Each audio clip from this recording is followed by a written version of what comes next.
আমাদেরকে অনেক চক্রান্তের মধ্যে দিয়ে হাঁটতে হচ্ছে। বিএনপির ভারপ্রাপ্ত চেয়ারম্যান জনাব তারেক রহমান স্পষ্টভাবে বলেছে সামনের নির্বাচন কুসুমাস্তীর্ণ হবে না, ফুল বিছানো রাজপথ। অনেক কাটা কণ্টক পথ অতিক্রম করতে হবে আমাদের একটি অবাধ সুষ্ঠু নির্বাচনের জন্য, যে নির্বাচন নিশ্চিত করতে বেগম খালেদা জিয়া 5-6 বছর কারাগারের মধ্যে থেকেছে, তার কোনো চিকিৎসা দেওয়া হয়নি, তার চোখে অপারেশন হয়েছে, বিল্ডিং এর দেওয়াল থেকে ধুলো তার চোখে পড়ে, তাকে আরো গুরুতর অসুস্থ করা হয়েছে। তারপরেও তিনি তার কথা, তার বক্তব্য এর মধ্যে তিনি দৃঢ় ছিলেন যে গণতন্ত্র আমাদের উদ্ধার করতে হবে। হাসিনা গণতন্ত্র ধ্বংসকারী, হাসিনা গণতন্ত্রকে গোরস্থানে পাঠিয়েছে। মানুষের কথা বলার স্বাধীনতা নেই, মানুষের কণ্ঠের স্বাধীনতা নেই, মানুষের রাজনৈতিক দলগুলোর সভা সমাবেশ করার কোনো স্বাধীনতা নেই। এই ছিল হাসিনার পরিস্থিতি। এই ভয়াবহ পরিস্থিতি থেকে মুক্ত করার জন্য বেগম খালেদা জিয়া লড়াই করেছেন দীর্ঘদিন। তারপরেও তাকে বাংলাদেশ থেকে কোনোভাবে সরাতে পারেনি এবং তাকে আত্মসমর্পণ করাতে পারেনি। এই পরিস্থিতির মধ্যে এই দলের হাল ধরেছিলেন জনাব তারেক রহমান।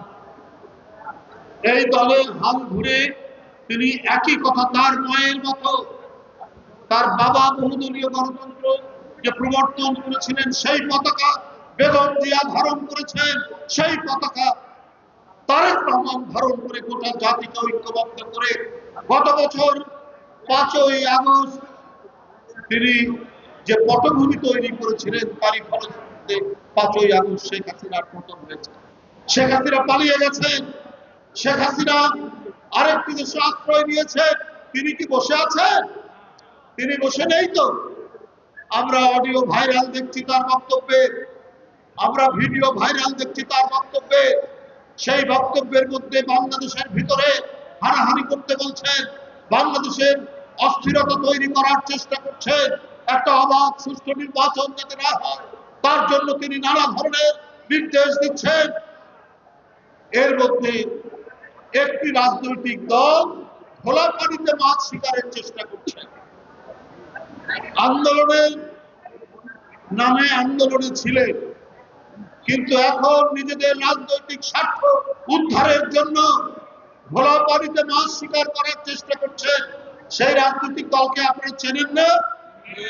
আপনারা চেনেন তারা কারা? তাদের এক নেতা বলেছেন, তার নাম ডাক্তার সাহেব। তিনি বলেছেন আগামী নির্বাচন নাও হতে পারে, আগে জুলাই সনদ পাস করতে হবে, গণভোট দিতে হবে। তো আগামী নির্বাচন নাও হতে পারে কেন? তো আপনার কথার সাথে শেখ হাসিনার কথা তো মিলে যাচ্ছে। শেখ হাসিনার বক্তব্য অডিওতে আমরা শুনছি, আমরা ভিডিওতে দেখছি, বিভিন্ন ভাবে ভিডিও ক্লিপ করে করে ছাড়ছে। আপনারা নাকি আন্দোলনে ছিলেন, তাহলে ডাক্তার তাহের সাহেব আপনি ওই রাজনৈতিক দলের নায়েবে আমির, আপনি বলছেন নির্বাচন নাও হতে পারে। এটা কিসের আলামত, কিসের ইঙ্গিত? কোথা থেকে আপনাদের বাণী আসছে, কোথা থেকে আপনাদের বার্তা আসছে? এটা তো আজকে জনগণ জানতে চায়। কেন এই কথা বলছেন? মানুষ 16 বছর নির্বাচন করতে পারেনি, ভোটাররা ভোট দিতে পারেনি। ভোট কেন্দ্রে ছিল আওয়ামী লীগের গুন্ডারা, আর গরু বাছুর ছাগল কুকুর বিড়াল ছাড়া ভোট কেন্দ্রে কেউ যায়নি, ভোটাররা কেউ যায়নি। তাহলে মানুষ চাচ্ছে এই পরিবর্তিত পরিস্থিতিতে ডক্টর মোহাম্মদ ইউনূসের এই সরকারের অধীনে একটি অবাধ সুষ্ঠু নির্বাচন হবে। আগামী রমজান মাসের আগে সেই নির্বাচন হতে হবে। এই জন্য প্রত্যেকে একমত হয়েছে।